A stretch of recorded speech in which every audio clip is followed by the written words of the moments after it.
बुद्धदेव और वाणी का श्राप। रहस्यमयी कथा। प्राचीन काल में बुद्धदेव अपनी बुद्धि, तर्क और वाणी के लिए तीनों लोकों में प्रसिद्ध थे। देवता, अर्षि और मनुष्य सभी कठिन निर्णयों में बुद्धदेव की सलाह लेते थे। परंतु एक बार स्वयं बुद्धदेव से भी सूक्ष्म अहंकार हो गया। एक दिन महान आर्ष दुर्वासा देव सभा में आए। उनकी वाणी कठोर थी, परंतु ज्ञान से परिपूर्ण। आर्ष दुर्वासा ने एक प्रश्न पूछा, क्या बुद्धि बिना विनम्रता के कल्याण कर सकती है? बुद्धदेव ने अपनी तीक्ष्ण बुद्धि से उत्तर तो दिया, परंतु उनकी वाणी में विनम्रता का अभाव था।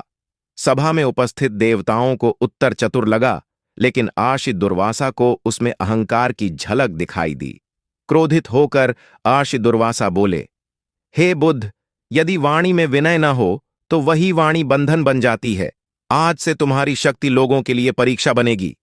श्राप का प्रभाव आर्ष के श्राप से यह हुआ कि जिनकी कुंडली में बुद्ध कमजोर होता, उनकी वाणी गलत समझी जाती, बुद्धि होते हुए भी निर्णय उलझ जाते, व्यापार और संबंधों में भ्रम बढ़ जाता, देवताओं में हलचल मच गई।